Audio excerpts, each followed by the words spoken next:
what's the most difficult part of integration in Germany about which no one talks openly? I would say paperwork is a big issue. Nobody can actually grasp how difficult it is to go through all the paperwork. But on a more emotional side, I would say that My next question is regarding housing in Germany. Why does it fail for so many people? some people, especially from foreign countries, will experience a feeling of discrimination when it comes to the housing market as well.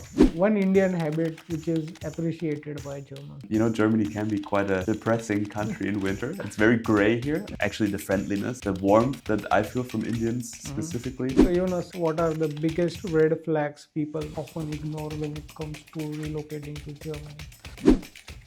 Hello and welcome back to Globe Pravasi. This is the second episode. Thank you, Jonas, for continuing with us.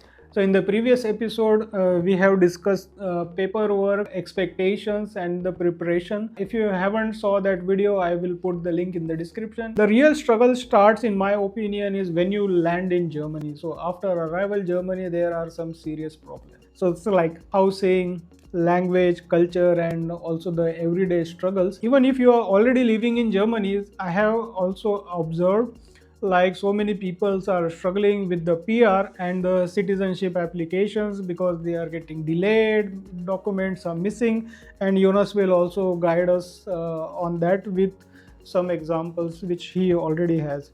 So before wasting your further time, my question would be like what's the most difficult part of integration in Germany about which no one talks openly? I would say paperwork is a big issue.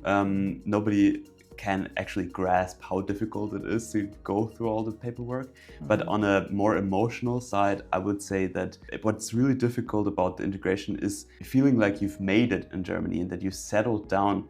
Takes a long time, and it's a very individual process as well. And so some people, they might still not feel like they've made it in Germany after 5 years, even though they have employment status, even though they have a residence permit, but emotionally feeling like that you arrived in a new country and that you properly integrated is a very personal experience, and it's difficult to achieve. You will always have the feeling like, maybe I don't fit into this culture. Germans are not very open-hearted people. It takes time for them to warm up with them. So this emotional part, I think, is actually something that is hard to describe even, and that's why it's not talked about so often as well.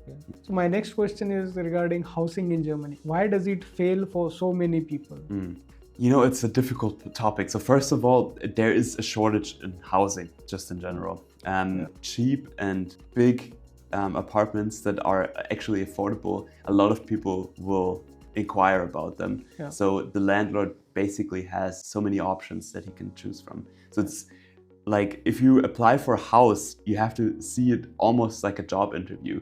I actually feel that's something that you should have in mind, because you're applying to another person's private property most of the time to move into it, and they have to be convinced that you will take care of their property and that you will maintain a good relationship with them. So I think that one thing that is difficult for, especially for expats, is like realizing that most of the time it's a private landlord's market. It's not just a building company that rents out to you and it's just dependent on the money. It's actually a person, a landlord that wants their property to be taken care of and have a good relationship to the people that live there, more than gaining the maximum amount of profit out of their financial investment.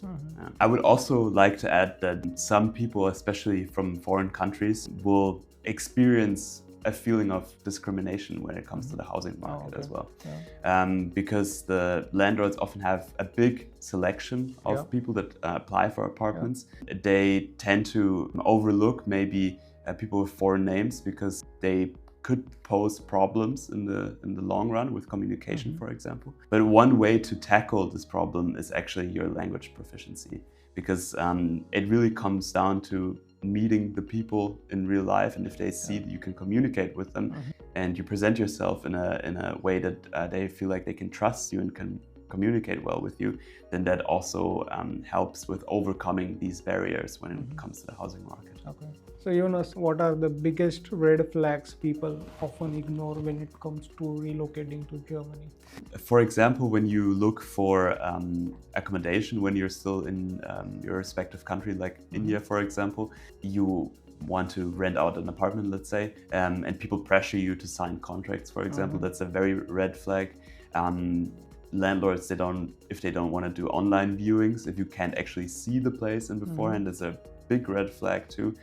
You can lose a lot of money with that, especially when they ask for security deposits. Okay. What I think is also a red flag is when you work together with a recruiter, for example. If you try to find employment in Germany through a recruiter and they promise you unrealistic things that you will have in Germany, like for example, if they offer you too much salary, or if they offer you unrealistic benefits or support in the respective country. For example, when you come to Germany, they say, yeah, we will help you with accommodation, we will help you with this and that. But if they don't actually follow up with that, that also poses a big problem. So you should look into the recruitment agencies, for example, too.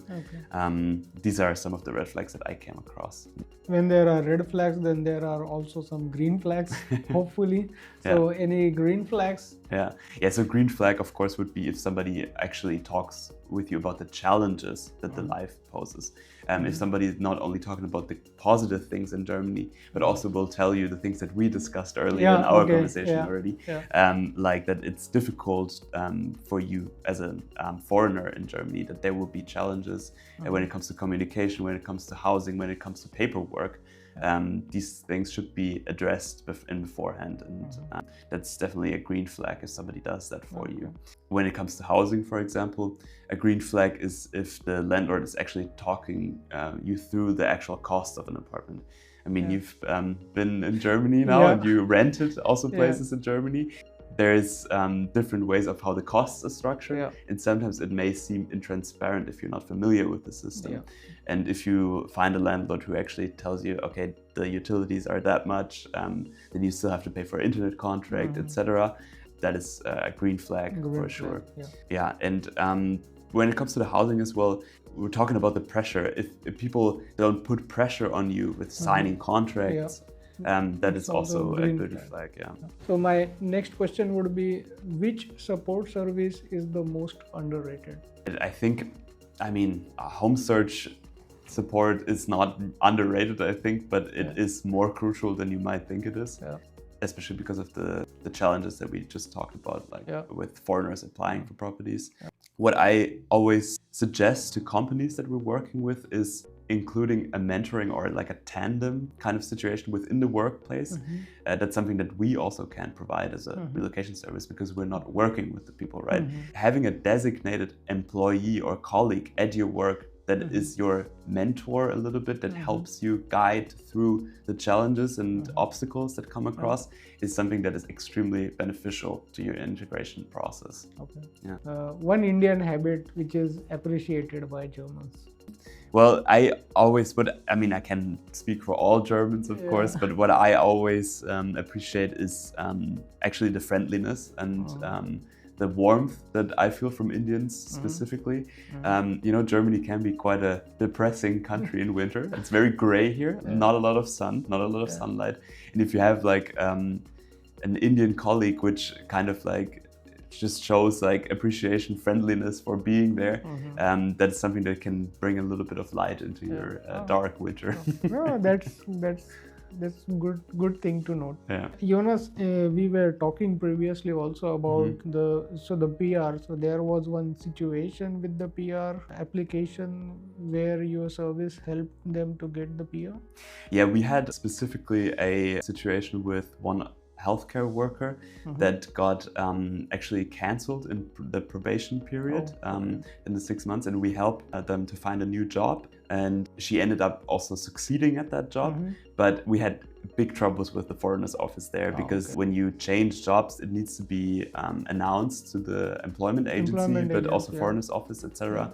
And they were not fully understanding the situation that she was in. And what we did is just we kind of used any type of communication method that we could use with the foreigner's office in order to get her visa and her PR straight, so that she can join her next job and actually make money again, pay her rent and stuff like that.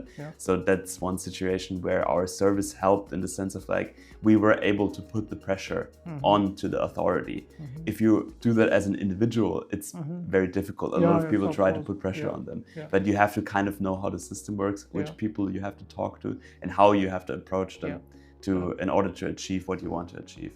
Exactly. So Jonas, you told me that you also support for the citizenship applications. Yeah, we help with the paperwork, just like we do with all the other bureaucratic processes. Of course, citizenship is a very emotional one, because it actually means that you're going to be part of the society. But there are different obstacles that can come up.